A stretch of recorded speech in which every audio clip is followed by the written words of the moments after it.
Bismillahirrahmanirrahim. Alhamdulillahi Rabbil Alamin. Wassalatu wassalamu ala asyrafil anbiya'i wal mursalin. Nabiyina Muhammadin wa ala alihi wa sahbihi ajma'in. Assalamualaikum warahmatullahi wabarakatuh. So insyaAllah, tafsir. So ngayon yung Suratul Duha, insyaAllah. Ito ay ka-93 na surah sa Quran at ipinahayag ito sa Makkah. So meron ito 11 ayah. Sa sababun nuzul ng Suratul Duha, iniulat ni Imam Ahmad mula kay Jundub bin Abdullah, ishtakan Nabiyyu sallallahu alaihi wasallam falam yakum laylatan aw laylatin. Minsan daw si Propeta Muhammad sallallahu alaihi wasallam ay dumaing na siya ay nagkasakit o nagkaroon siya ng sakit at hindi niya magawa na tumayo ng isang gabi o dalawang gabi. So ganun katagal yung kanyang sakit. Fatat imra'atun faqalat, "Ya Muhammad, ma ara shaytanuka illa qad tarakak." So, sabi daw dito, meron daw babae na pumunta kay Propeta Muhammad sallallahu alaihi wasallam at sinabi sa kanya, "O Muhammad, yung demonyo na sumasapi sa iyo ay umalis na o nag-iwan na sa iyo." Kasi yung tinutukoy niya dito, kumbaga, ito yung panahon na simula ng da'wa. So ito yung mas tamang kumbaga timeline kung kailan ipinahayag ng Suratul Duha. Ipinahayag ito sa umpisa ng Be'tha, sa simula ng da'wa ni Propeta Muhammad sallallahu alaihi wasallam. So sabi ng babae, kumbaga nung umalis yung demonyo na sumasapi kay Propeta Muhammad sallallahu alaihi wasallam, wala na siya natatanggap na wahi, at yun nga dahil din doon siya ay nagkasakit. Kasi ito yung fatra sa pagitan ng mga naunang mga aya at sura na ipinahayag ni Allah. Sa mga ilang panahon hindi siya nakatanggap ng wahi, at ito yung nangyari sa kanya. At wala nga siyang bagong kumbaga ipinapangaral sa ilang mga tao na kumbaga pinapangaralan niya. At meron dumating sa kanya na babae na nagsabi na, "O Muhammad, umalis na ang satanas o demonyo na nasa iyo. Iniwan ka na ng iyong demonyo." So sa konteksto nito, mauunawaan din natin na sa mga naunang nakatanggap ng da'wa ni Propeta Muhammad sallallahu alaihi wasallam, hindi pa naman malawakan yung da'wa, di ba? So meron ding mga tumanggi.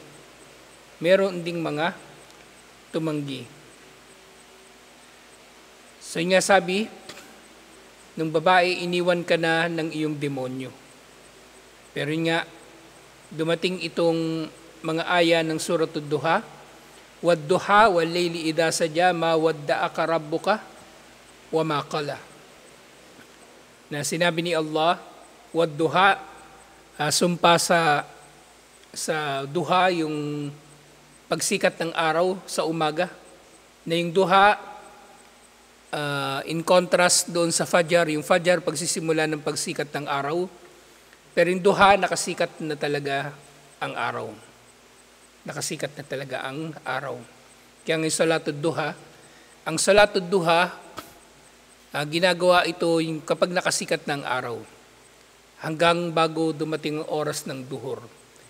At si Propeta Muhammad sallallahu alaihi wasallam, kumbaga ang duha, hindi ito katulad ng witir na muakkada. Madalas nga sa pagkakaunawa sa mga batayan, ginagawa ni Propeta Muhammad sallallahu alaihi wasallam ang Salatul Duha bilang kabayaran kapag hindi siya nakapagsagawa ng Qiyamul Lail o ng witir. Pero pwede rin naman gawin mo yung duha kahit nakapagsagawa ka na ng witir o ng Qiyamul Lail. Walang problema. Gawin mo pareho, walang problema, insyaAllah. So si Allah ay nanumpa sa ngalan ng duha, at si Allah nga ay nanunumpa sa ngalan ng mga dakila niyang nilikha. At si Allah lamang ang merong karapatan na gumawa nito. Ang tao, manunumpa tayo sa ngalan lang ni Allah at sa kanyang mga katangian. Pero si Allah, manunumpa siya sa ngalan ng anumang gustuhin niyang panumpaan na kanyang mga nilikha. At marami sa Quran, di ba? Wal asr, wat tini, wal zaytun, wat turi sinin, at iba't iba pang mga aya. At malaman natin yung duha, yung kasam pala, yung kasam o panunumpa ni Allah. So di ba yung ma'rifa sa grammar nagtatapos ito dapat saan? Yung ma'rifa saan nagtatapos? Fatha kasra damma. Sa damma, di ba? Al-asru. Pero pag kasam, pag panunumpa, nagiging nagiging majrur, nagiging kasra. Kaya nga wallahi, hindi wallahu, wallahi. So ibig sabihin, nanunumpa ka kay Allah sa ngalan ni Allah. At ganyan din si Allah, wal asri, wat tini, waz zaytuni, waturi. So lahat yun ay puro kasra dahil yun ay panunumpa. May naantok ka na naman. Yari tayo dito. Magsaskwela, buhay na buhay ka, tapos pag dito, lulugo-lugo ka na naman. So yun nga, nanumpa si Allah sa duha sa umaga at sa gabi. Walayli idha sadya, sa gabi kapag nagdilim na. So nanumpa si Allah sa parehong araw at gabi. At anong pinanumpaan ni Allah? Ang pinanumpaan ni Allah, ma wadda'aka rabbuka wa ma qala. Ang iyong Panginoon ay hindi nagtakwil sa iyo at hindi kanya iniwan o kinamuhian o tinalikuran. Kumbaga, yun ang pinanumpaan ni Allah. Kasi sa lahat ng mga aya na merong kasam, na merong pwede rin tawaging half panunumpa, kapag nanumpa si Allah sa anumang bagay, may karugtong yun na bagay na pinanunumpaan ni Allah. Ibig sabihin, yung katotohanan na nanumpa mo na si Allah na totoo yung kanyang sasabihin. So, ibig sabihin, matinding aral yung kanyang isusunod na mga mababanggit pagkatapos ng mga aya ng kasam. Yung panunumpa. At yung nga, ma wadda'aka rabbuka wa ma qala. So yung hadith na yun, eto version ni ito ni Imam Ahmad, pero actually iniulat din ito ni na Imam al-Bukhari, Imam Muslim, at Tirmidhi, at iba pa. Inulat nila itong lahat ng ito. So meron pang iba pang mga nababanggit dito. Wa fi riwayatin anil Aswad fi case na iniulat naman mula kay Al-Aswad bin Qais, Sami'a Junduban, narinig niya raw si Jundub, yung nag-ulat din ng kaninang hadith. Qala abta'a Jibril ala Rasulillahi sallallahu alaihi wasallam, faqala al-musyrikun, wada'a Muhammadan rabbahu. Na may ilang panahon daw na hindi nga nakatanggap si Propeta Muhammad sallallahu alaihi wasallam ng kapahayagan mula kay Jibril alaihi salam. Kaya sinabi ng mga musyrikin, sinabi nila, iniwan na si Muhammad ng kanyang Panginoon. Fa'anzalallahu ta'ala, wadduha wal layli idha sadya. So ganun din, isa ito sa mga kumbaga sababun nuzul ng aya na ito, na dahil dito bumaba ang wadduha. Kumbaga tinugon ni Allah yung sinasabi ng mga musyrikin. Sa konteksto nito, ito nga ay nangyari sa simula ng Be'tha. So, ibig sabihin, meron ng mga nakaalam tungkol sa da'wa ni Propeta Muhammad sallallahu alaihi wasallam sa mga naunang panahon. At meron ng mga naunang tumanggi. Na yun nga, yung wadduha wal layli idha sadya, sinabi ni Al-Awfi, malaki Ibn Abbas, lamma nazala ala Rasulillahi sallallahu alaihi wasallam al-Quran, abta'a anhu Jibril ayyaman, fatagayyara bidalik. So, yung mga unang mga panahon ng pagbaba ng aya. So dumating yung panahon na hindi dumating yung mga wahi, yung siyempre sa pamagitan ni Jibril alayhis salam. At dahil dito, kumbaga, nabagabag si Propeta Muhammad sallallahu alaihi wasallam at tagayyara bidalik. Fatagayyara bidalik, kumbaga nagbago si Propeta Muhammad sallallahu alaihi wasallam, kumbaga nakaramdam siya ng lungkot at iba't iba pang mga bagay na apektuhan siya masyado nito. Faqala al-musyrikun, at sinabi ng mga musyrikun, wada'ahu rabbuhu wa kallahu. Iniwan na siya ng kanyang Panginoon at nagalit sa kanyang Panginoon. Fa'anzalallah, sinabi ni Allah, yun nga, ma wadda'aka rabbuka wa ma qala. Hindi ka iniwan ng iyong Panginoon at hindi kanya kinamumuhian. At ito ay iniulat ni Imam at-Tabari at yun din ni Imam al-Qurtubi. Nauna sila kay Ibn Kathir, kumbaga ng mga mufassirin. Wahada kismun minhu ta'ala bidduha wa ma ja'ala fihi minad-diya. At ito nga ay panunumpa ni Allah sa ngalan ng umaga at anumang dinulot dito ni Allah na liwanag, yung diya. At yun nga yung diya, di ba yung nur, liwanag din, yung diya, liwanag, yung nur, liwanag. Magkaiba sila. Mas matindi ang diya kasi ang pinagkaiba ng diya, sa nur, ang diya, meron itong init, meron itong harara. At yung nur, liwanag lang talaga siya. Kaya kung maintindihan natin ito, kumbaga, ang liwanag ng araw ay tinatawag na diya. Diyaan na siyam sa diyaan, wal kamara nuran. Dinulot na ang araw ay maging diya at ang buwan ay maging nur. Dinulot na ang araw ay magkaroon ng liwanag na may init. Di ba mainit yung liwanag ng araw? At yung kamar, yung buwan bilang nur. Liwanag na walang init. Ganun siya. So, tinatawag siyang diya. Ang liwanag na matatagpuan sa umaga. Ay sa kanun fa'adlama wa adallahum. So dito sa sinabi ni ito ni Allah subhanahu wa ta'ala, yun nga, yung wallayli idha saja, kumbaga sa pagdating ng gabi, dumidilim at kumbaga binabalot ng kadiliman yung liwanag. Nawawala yung liwanag. At ito yung naging tafsir ni na Mujahid Qatada at iba pa. So bakit sunod na binanggit yung wallayli idha saja doon sa wadduha? Doon sa wadduha, duha lang talaga yung binabanggit. Kasi understood na kapag duha, merong liwanag. Pero doon sa pangalawang aya, kumbaga, dagdag na detalye binanggit. Hindi niya sinabi wallayli lang. Di ba sinabi niya wadduha? Hindi niya sinabi doon sa pangalawang aya wallayli. Binanggit pa niya na wallayli idha saja kapag dumating o sumpa sa gabi na kumbaga nagdudulot ng kadiliman, yun ay sa kadahilanan na understood na yung duha bilang ito ay panahon ng liwanag.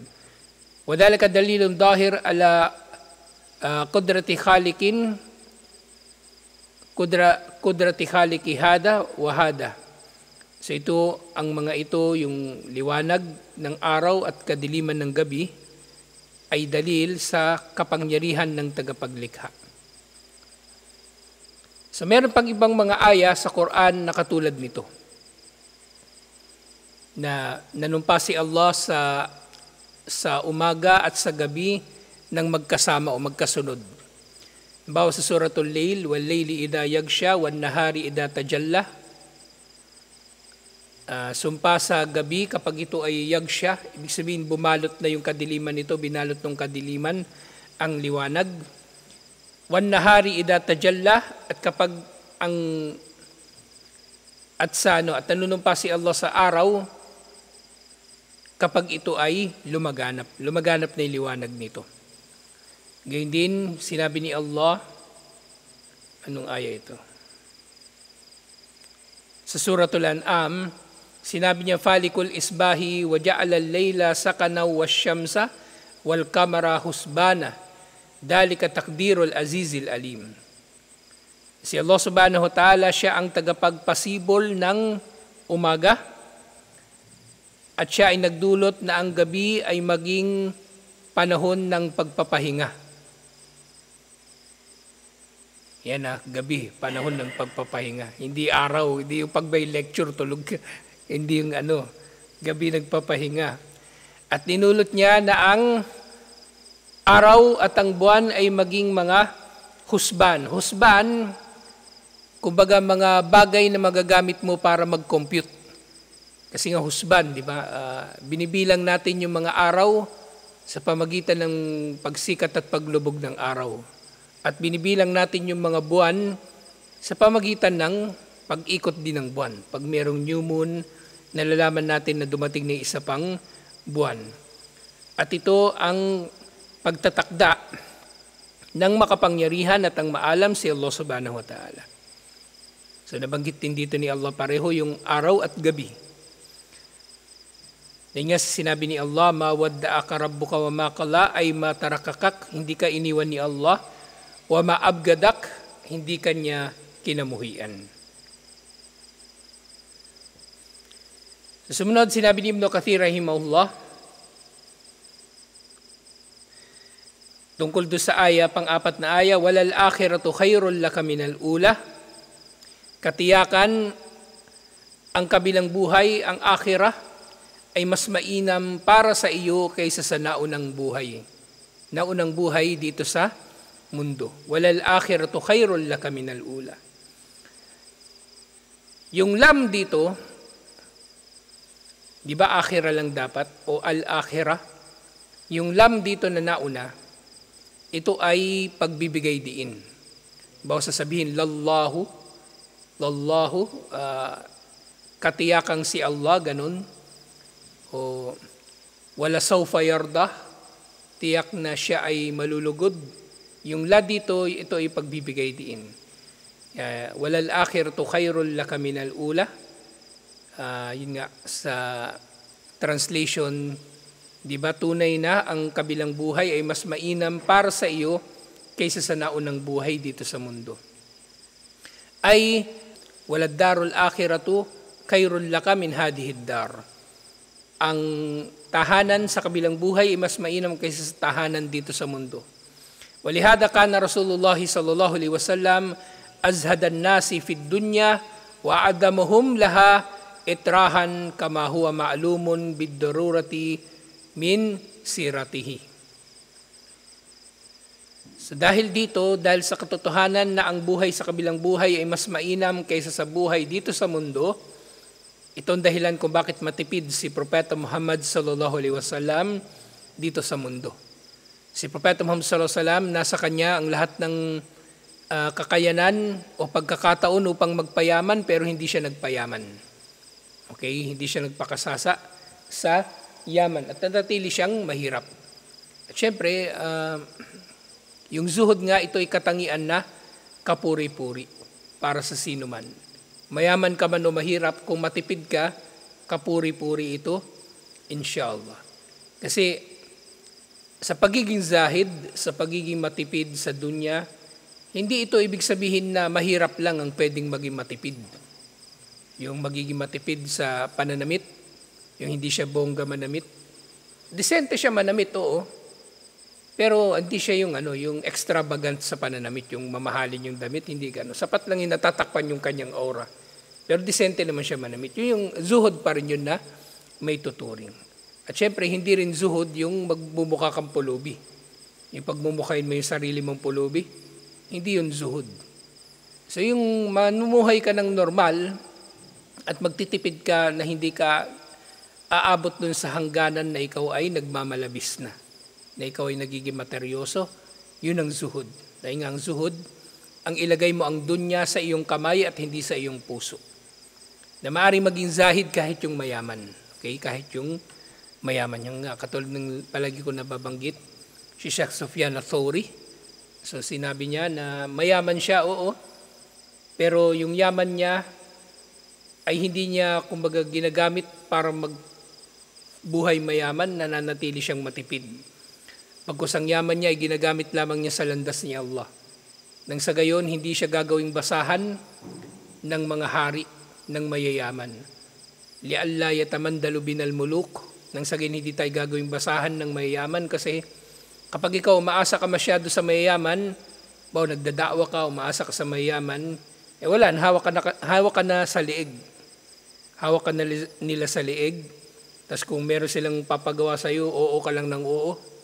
At iba pang mga bagay na katulad nito. So hindi kondisyon na dapat mahirap ka o pulubi ka para maging zahid. So pwede mayaman ka, pero namumuhay ka na matipid. So ganun si Propeta Muhammad sallallahu alaihi wasallam. Kung tutuusin, kaya naman niya magbuhay, mayaman, hindi siya magugutom. Hindi siya pabayaan ng mga sahaba kung tutuusin. Pero hindi rin siya nagpabigat sa mga sahaba, kumbaga. At ito ngayon nalalaman natin mula sa sira. At yun nga, walamma khuyira alayhi as-salam fi akhiri umurihi bainal khuldi fi dunya ila akhiriha thumma al-janna wa baina as-sirura ila Allah azza wa jal ikhtara ma indallahi ala hadhihi ad-dunya ad-daniyah. Dahil nga rito nang pinapili si Propeta Muhammad sallallahu alaihi wasallam sa dulo ng kanyang buhay, na pinapipili siya kung gusto ba niya na manatili sa mundong ito o mas gusto na niyang tumungo sa kanyang Panginoon, mas pinili niya ang pagtungo sa kanyang Panginoon, alhamdulillah, at maging kapiling na nga ni Allah. At yun nga kabilang sa mga kahuli-hulihang sinabi ni Propeta Muhammad sallallahu alaihi wasallam, balir rafiqul a'la. Sinabi niya, bagkus ang kasama na kataas-taasan, ang tinutukoy niya dito, yung tinanong siya kung sino ang mas pipiliin niya o ano ang mas pipiliin niya, mas pinili niya ang kataas-taasang kasama, si Allah subhanahu wa ta'ala. So ganito yung mananampalataya. Inshallah, sabik tayong mamatay, kumbaga. Hindi naman yung sa negatibong dahilan, yung gusto mo na magpakamatay, hindi naman yun. Pero sabik ka, ibig sabihin, yung kamatayan, wini-welcome mo kasi yun ay pagkakataon na makabalik ka sa iyong Panginoon. Inshallah. Siyempre, kung ganun yung pakiramdam mo na panatag ka na anytime pwede kang mamatay, din yan magandang damdamin yun kasi ibig sabihin, panatag yung konsensya mo na wala kang atraso, wala kang utang, wala kang kulang na sala. So, ganito ganito dapat yung mananampalataya, inshallah na kumbaga pakiramdam mong panatag. Anytime pwede kang mamatay, inshallah, na wala kang atraso, wala kang utang, wala kang karapatan na sinagasaan, inshallah. Ganito.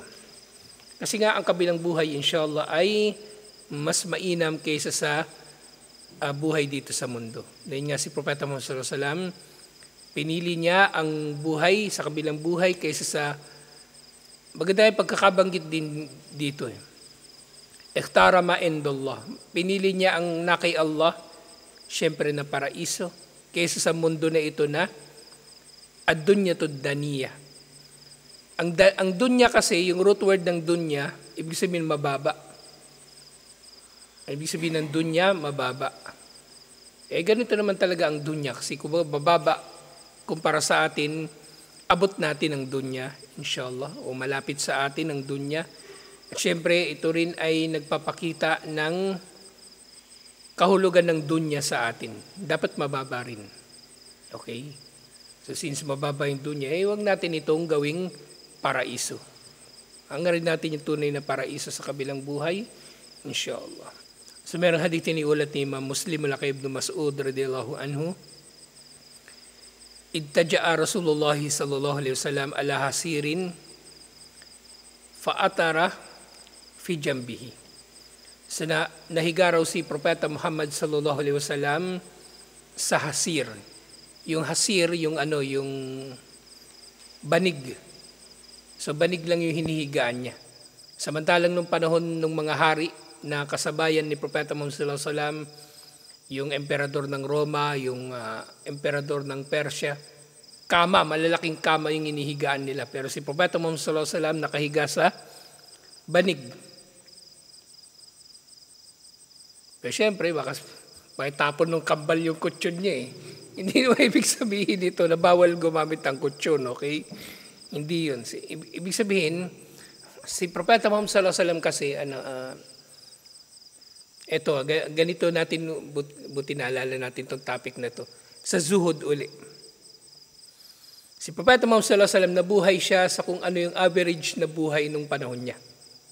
Kaya ngayon sinasabi ng mga scholar, kung ikaw halimbawa ngayon, nabubuhay ka ayon sa kung ano yung average na buhay ng mga tao, inshallah, nasa zuhud ka rin.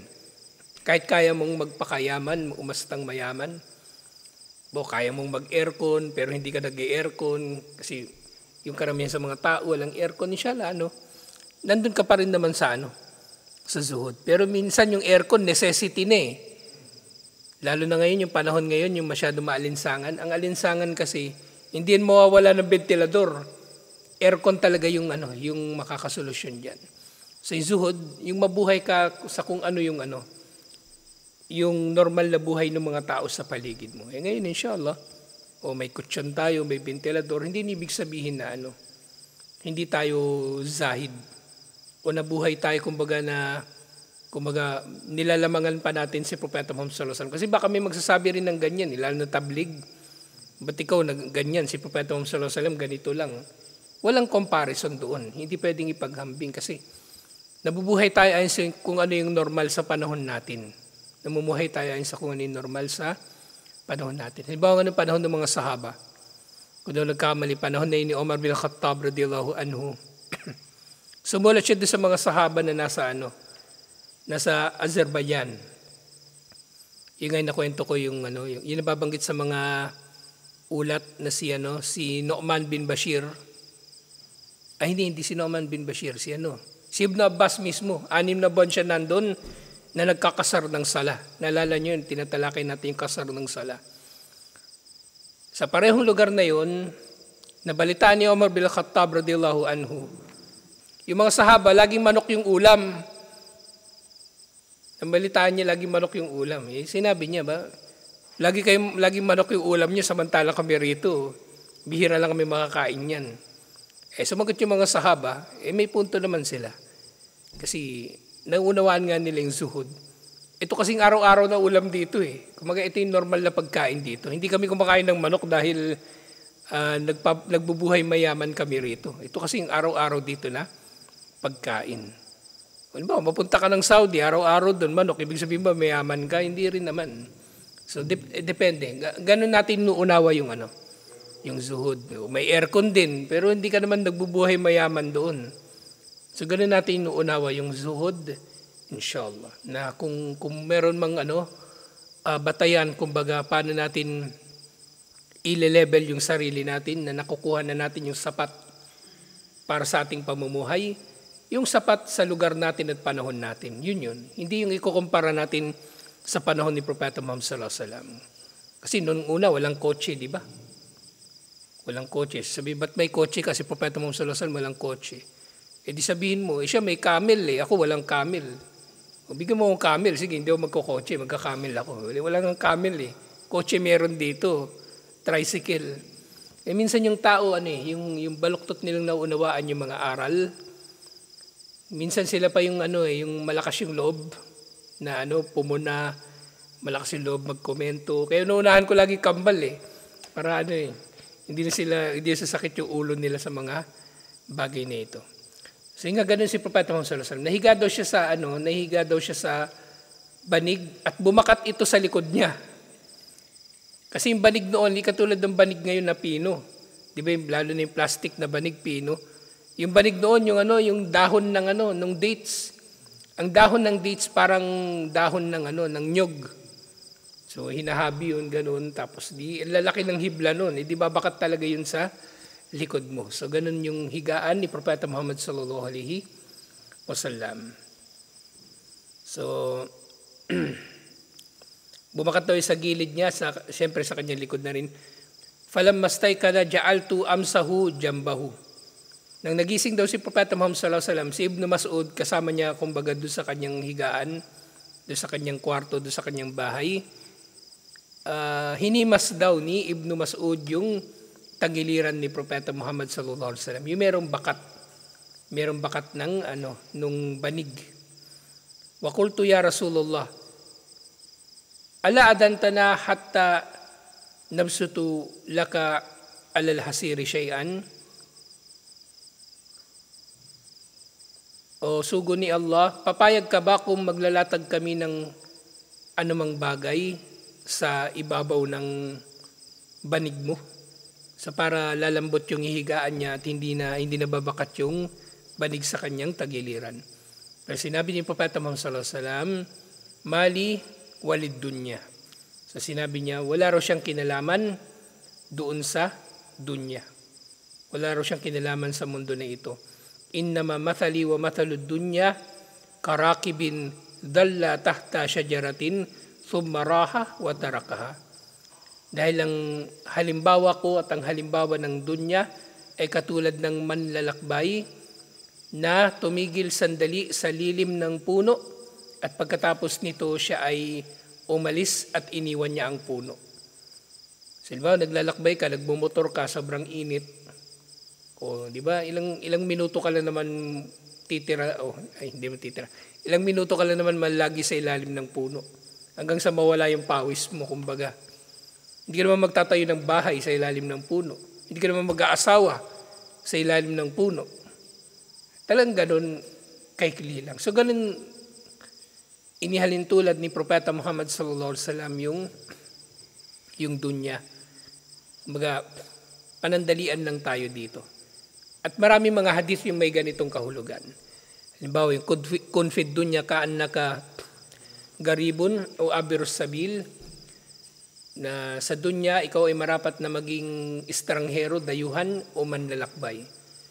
At gayon din yung hadith na ang dunya ay kumbaga mas mababa pa kaysa sa paningin ni Allah, ang dunya ay mas mababa pa kaysa sa halaga ng pakpak ng langaw. At iba't iba pang mga katulad nito. So ito yung kahulugan nung walal akhiratu khairul laka minal ula. Ang kabilang buhay ay mas mainam para sa iyo kaysa sa naunang buhay. Alhamdulillah. Sa iba pang mga bahagi nung surah, itutuloy na natin next week inshallah. Kasi mga sumunod na mga bahagi, ito na yung mga yung pagbabanggit ni Allah sa mga biyaya niya kay Propeta Muhammad sallallahu alaihi wasallam. Na dito nga syempre, maunawaan natin na si Propeta Muhammad sallallahu alaihi wasallam ay nakatanggap nga ng maraming biyaya kay Allah, tinatanggap niya ito at pinasasalamatan niya. At si Propeta Muhammad sallallahu alaihi wasallam, kumbaga, nauunawaan niya na si Allah, si Allah, siya ay may karapatan na manumbat. Kasi ibang mga aya dito, di ba, wala sawfa yu'tika rabbuka fatarda, alam yajidka yatiman fa'awa, lahat ng ito ay pawang, kumbaga panunumbat ni Allah. Pero ito ay panunumbat dahil may karapatan si Allah rito. Pinapaalala niya kay Propeta Muhammad sallallahu alaihi wasallam yung kanyang mga biyaya kay Propeta Muhammad sallallahu alaihi wasallam. Pero yung tao walang karapatan na manumbat. Si Allah pwede, pero yung tao hindi. So matatalakay pa natin ito inshallah. Assalamualaikum warahmatullahi wabarakatuh.